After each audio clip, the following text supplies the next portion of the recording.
अक्षरा सिंह, हमारे यहाँ पॉडकास्ट हुआ।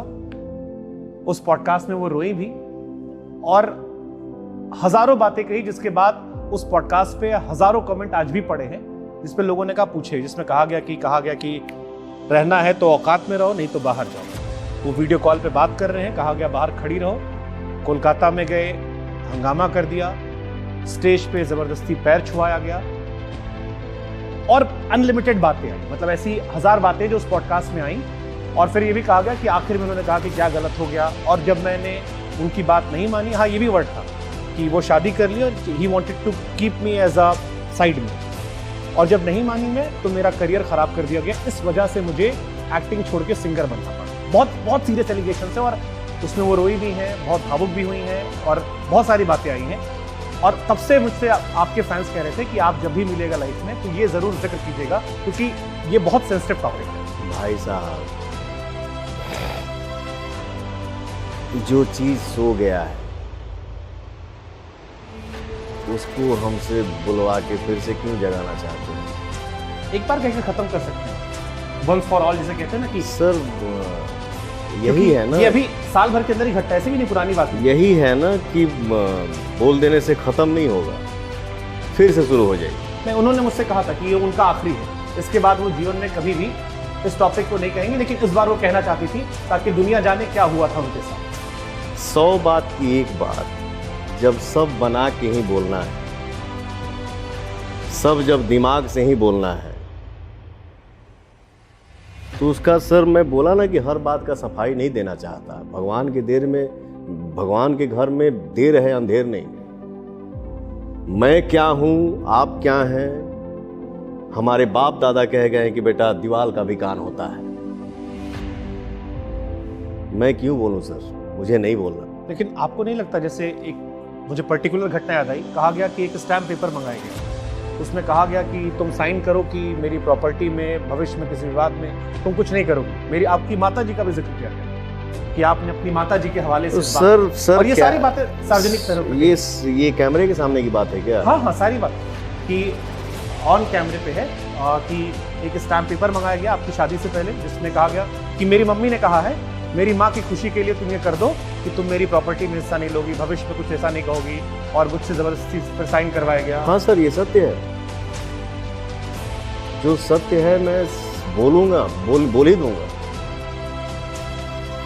ये फैक्ट है।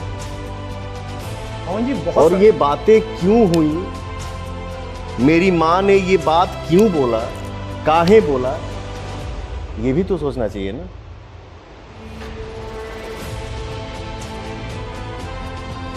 अगर पवन सिंह का और शुभांकर मिश्रा का दोस्ती हुआ, ठीक, शुभांकर मिश्रा ने पवन को बैठने का मौका दिया। भोजपुरी इंडस्ट्री में मैं नहीं बोलता सर, लेकिन होता है, मजबूरी हो जाता है कभी कभी बोलना। आप अपने जो आप चैनल चला रहे हैं उस पे लिखिएगा कि भोजपुरी का सलमान खान कौन है, या ये गूगल पे ही सर्च कर लीजिए, वो दिख जाएगा आपको। मैं बोलता नहीं हूं, मैं माफ़ी चाहता हूं अपने दुनिया जहान से। इतना तो जरूर है सर, पवन को कोई पैसे से नहीं खरीद सकता है, बट आंसू पे जरूर बिक जाता हूं। पवन को आंसू ही खरीद सकता है। खैर, अगर शुभांकर मिश्रा ने पवन को बैठने का मौका दिया, भाई बैठो ना, और दोनों का जब क्लोजनेस बढ़ता जाएगा तो आपके परिवार में माता को, पिता को, बड़े भाई को जब पता चलेगा कि पवन का पीछे का हिस्सा क्या है, तो शुभांकर को एक बार जरूर बैठा के समझाएगी माँ, चाहे बड़ा भाई या पिता, कि जो कर रहे हो वो सही नहीं है। अगर तुमको यही करना है तो या तो तुम वही चुन लो, या नहीं तो इसको चुन लो। उस वक्त आप क्या करेंगे? अपनी माँ से प्यार है, जाहिर सी बात है माता जी की बात सुनेंगे। तो सर मैं इससे ज़्यादा क्या बोलूँ? कोई बोलने को बोल दिया कि मेरे से ये करवाया गया, मेरे साथ ये हुआ, मैं ये नहीं बोलना चाहता हूँ, माफ़ी चाहता हूँ अपनी जनता से, बट भाई ने खुद दिया, भाई खुद नहीं दिया, सॉरी माफ़ी चाहता हूँ। नहीं ठीक है, वो भाई ने हमारे यहाँ भाषण समझते हैं, खुद भाई ने छेड़ देना मतलब। भाई ने पूछा, बट उनसे आप ये नहीं पूछिएगा कि मैडम आप किस स्थिति में पवन सिंह के साथ बैठे और आपको बैठाया, उनका कहना था आप उस टाइम क्या थी? उनका कहना था कि मैं उनसे बहुत, ये भी उन्होंने जिक्र किया कि मैं उनसे बहुत प्यार करती थी, मुझे उनसे शादी करनी थी, मैं अपने घर से रोज सुबह उठती थी, उनके घर जाकर उनको उठाती थी, खाना खिलाती थी, उनकी पूरी दिनचर्या की जिम्मेदारी मेरी थी, ये उन्होंने जिक्र किया। मैं आपको एक सेकंड, अगर आपने, क्योंकि ये जिक्र है, क्योंकि लास्ट डे जब उनसे बात हुई थी, रहना है तो औकात में रहना पड़ेगा, नहीं रहना है तो ये भी फैक्ट है, रहना है तो ढंग से रहिए, नहीं तो नमस्ते प्रणाम करिए, ये सत्य है। आपको जो लगेगा आप वो करिएगा, अब मैं उसको एक्सेप्ट करते जाऊं? नहीं कर सकता।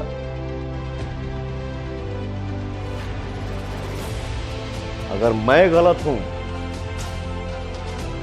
तो गर्व के साथ जाइए, आप भी गलत करिए, बट मैं सही हूं तो आपको मेरे हिसाब से ही रहना होगा, नहीं तो प्रणाम।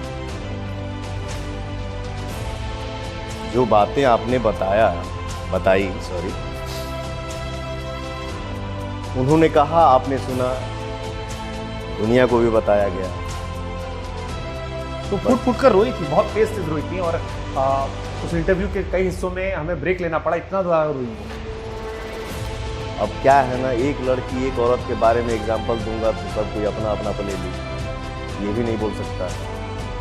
मैं सबका सम्मान करता हूँ।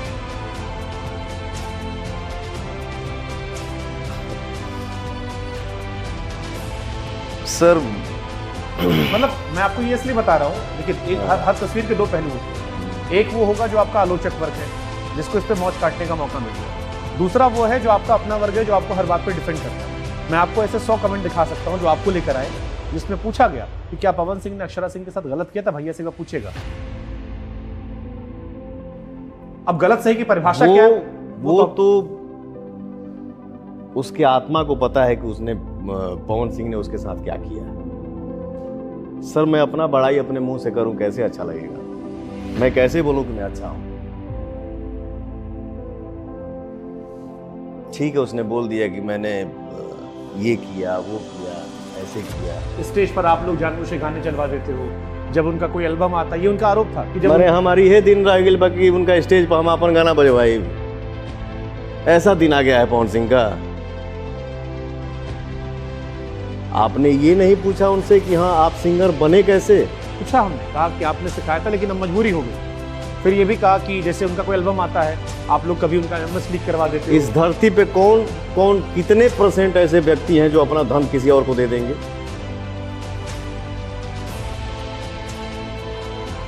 इस हिंदुस्तान की धरती पे कितने % व्यक्ति हैं जो अपना धन किसी और को दे देंगे?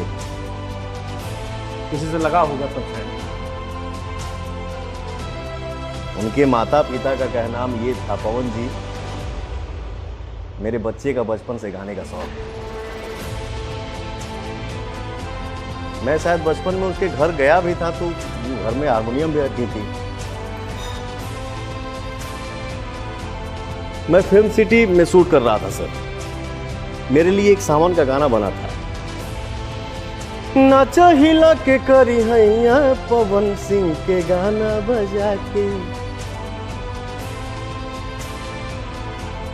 मैं सोचा वो भी बोलती है गाना है मुझे गवाइए ना, उसकी माँ भी बोलती है कि पवन जी उसको गाने का बचपन से शौक है। मैं अपना गाना, मैं उसको फोन किया, बेटा तुमको गाने का शौक है ना, तुम ये गाना गा लो, दिल बोल रहा है गाना हिट। फिर मैंने म्यूजिक डायरेक्टर को फोन किया कि सर ये गाना अक्षरा गाएगी, क्योंकि अपने मुंह से अपना बड़ाई अच्छा नहीं लगता है। मैं खुद ही बोलूं कि नाचा हिला के कर हैया पवन सिंह के गाना बजा के, भैया शोभा ना दी। प्लीज आप उसे गवा दीजिए। माइक पे खड़ा होने का हिम्मत नहीं था, बट खड़ा करवाया, गाना गवाया कैसे कैसे, मशीनरी कैसे कैसे उसको पिचिंग करके ठीक किया गया, गाना रिलीज हुआ, गाना सुपरहिट हो गया। जीवन में अपने मस्त रहे, खुश रहे, आगे बढ़े, इससे आगे नहीं बोलूंगा। एक आखिरी सवाल फिर। हाँ सर। पवन सिंह को प्यार था अक्षय सिंह से, और अफसोस है जो हुआ वो घटना ऐसी नहीं होनी चाहिए थी। इसको बेहतर तरीके से आप लोग हैंडल कर सकते थे, जितना छीछल इधर समाज में हुआ। मैं अपने जीवन में गद्दारी वाला लगाव किसी के साथ किया ही नहीं, चाहे वो लड़का हो या लड़की हो। चीजें ऐसी हुई, समय के साथ ऐसा बातें कान में आई जो सर मुझसे बर्दाश्त नहीं हो पाया। ठीक है, अब तू पूछा था शुभांकर भाई हम कैसे हाँ बोल दी कि ना बोल दी, बट इंसान के लिए इशारा काफ़ी होता है। मैंने बोला वो चाहे लड़का हो चाहे लड़की हो, मैंने कोई किसी के साथ ऐसा लगाव नहीं किया जिसमें गद्दारी। बट एक बात जरूर बोलूंगा सर, मैं हमेशा चाहता हूं किसी का भला हो, चाहे मेरा क्यों ना बिगड़ जाए, मेरा क्यों ना नुकसान हो जाए, लेकिन पवन का ये कंधा कलंकित है। चाहता अच्छा हूं, बट दाग लग जाता है।